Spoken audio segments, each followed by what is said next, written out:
Hi, my name is Gibson, and I'm the co-owner and creator of the Personal Development School. This is your daily breakthrough video, and in this video, I'm going to talk to you a little bit about the securely attached individual and what it would take to save a relationship with this person. If there's been a breakup, if things are on the rocks, if it's like a really, really challenging time in your relationship, or even if you're on a break.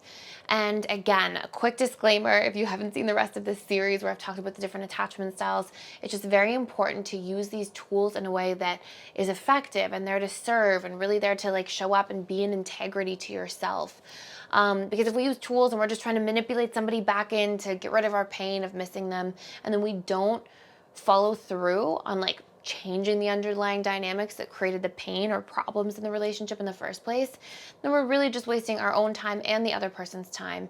And we're probably trying to like connect with somebody through a mask or through tools that aren't necessarily a part of the work we're willing to undertake to really help the relationship thrive. And then if you're in a relationship to feel good, and then all of this like stuff that you do just doesn't feel good because you're in the wrong relationship or you don't have healthy strategies that you use to fix it, then the whole thing cancels itself out anyways. And so I just want everybody to be super clear about using these tools to save a relationship in a way that allows you as an individual to thrive and feel good. So with that being said, before I dive in, please like, share, and subscribe to this channel if you're getting lots of value. It's super appreciated from my end. And we are doing a sale to support our community. If you want to join the inside of our school with all of our wonderful members and all of our like really in-depth courses, which are honestly way, way, way more profound than just what I can put in 10 or 15-minute videos on YouTube, and they come with workbooks and breakthrough exercises and all these things to actually create transformation for you at a subconscious level and save you time and energy and create a lot of freedom and abundance long term. The coupon code is with you. It's all one word. I will put the link in the description below, as well as a link on this video, and it's for 25% off that whole all access pass with the 30 courses, tons of previously recorded webinars, and I'm constantly adding webinars. We do 4 live a week with our community members. So let's talk about this. So let's look at this from the framework, and in the anxious preoccupied video I created, I didn't really separate out men and women because they're very similar in this area. And I would say the same thing for securely attached individuals, is that like they tend to respond very similarly, where the dismissive avoidant male and female and fearful avoidant male and female tend to have more nuanced differences in how they respond to like getting back into a relationship. So with the securely attached person specifically, what I see is the reasons they tend to leave relationships most are because they feel like there's a lack of health in the relationship. And a securely attached person naturally feels like they're worthy of having their needs met, of feeling seen, heard, understood, of expressing their emotions. And when those things are not reciprocated to them, or when those things are not held space for, they naturally feel like, okay, the relationship's not working. And then as a byproduct of that, they tend to push the person away because they're like, this isn't a healthy dynamic. So securely attached individuals, their subconscious comfort zone for what love is their internal relationship to self. And that internal relationship to self says, I am worthy of love. I am worthy of receiving. I'm worthy of giving as well. And I'm worthy of having needs and boundaries and having my feelings heard and taking up space for them. And usually that's like sort of how they're navigating the relationship they have to themselves. And so if somebody outside of them doesn't mirror that back to them, their subconscious mind usually feels like, this isn't the comfort zone here. And because that's largely one of the 3 key things that attraction is based off of, they will tend to leave a relationship or exit if they feel like those things are not being fulfilled. So if you're trying to save a relationship or turn things around right now, chances are there's some unhealthy dynamics happening that the secure person is unwilling to really show up for and stay tuned into. And what's really important to be able to do here as a result of that is to show up and have the conversations and do the work, okay? What does this mean? Number 1, you need to see what wasn't working from your end that caused you to maybe push that person away. You need to get clear about what wasn't working for you, convert it into needs, and paint a picture of what that looks like. If this is, you weren't communicating with me frequently enough, okay?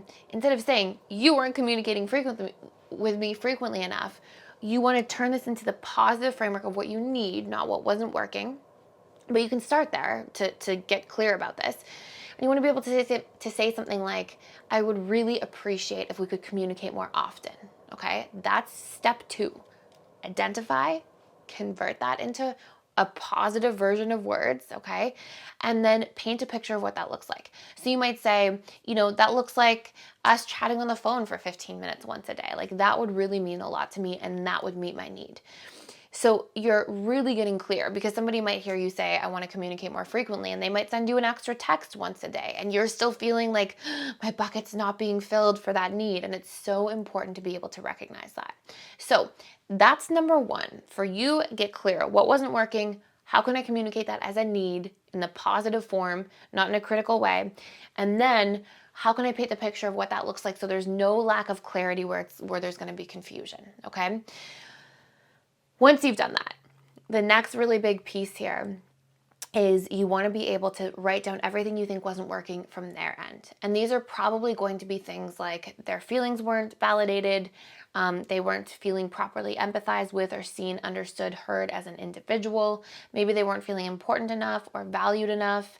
Maybe they weren't feeling like their boundaries were respected or that their needs were heard.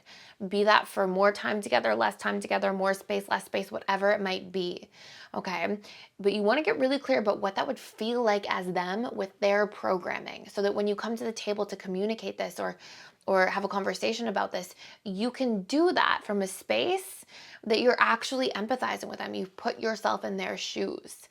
And then you want to have a whole bunch of supportive strategies. So how do we transform this? How do we communicate through this? What does that look like? What do we do? And you want to be able to bring this to the table along with your needs and the picture of what that looks like.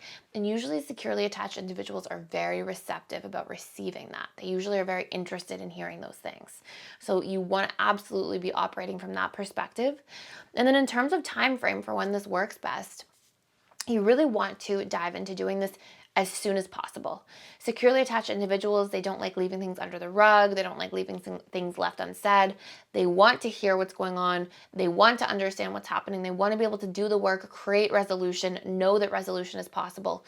So if you're on a break, go have the conversation immediately. If you've broken up, go have the conversation immediately. If you're in just a rocky place, sit down, have the conversation this evening. Like, you want to make sure that you are doing this as soon as possible, because the more distance happens, the more the securely attached individual tends to go, this isn't working. I don't see a potential or possibility of that changing. And so they start keeping to themselves and really showing up for their own boundaries and their own healing and trying to grieve and process that emotion out so that they can fully move on in a healthy way.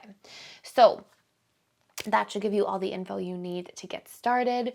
And then make sure you show up and do that work. Make sure you communicate needs, you receive their needs, and express more vulnerably, share fears, share core wounds, and work on, changing the stories that we tell ourselves in our internal dialogue is a very important part of making any relationship thrive if we are giving a lot of meaning to things that may not be 100% valid. So for example, if somebody doesn't call you back and you make it mean you're unloved and nobody cares about you, question some of those things. Those are going to be based on our own individual subconscious core wounds. And we want to get really clear. Maybe that's the case in some cases, but most of the time the mind likes to give painful meaning to situations, and it really is painful. We really suffer accordingly, and then we tend to push people away or pull them too close or do all sorts of ungrounded things when we're caught in that story of our minds. So I hope this was useful. Thank you for being here. Please like, share, and subscribe if you're getting lots of value out of this channel, and I will see you in the next video.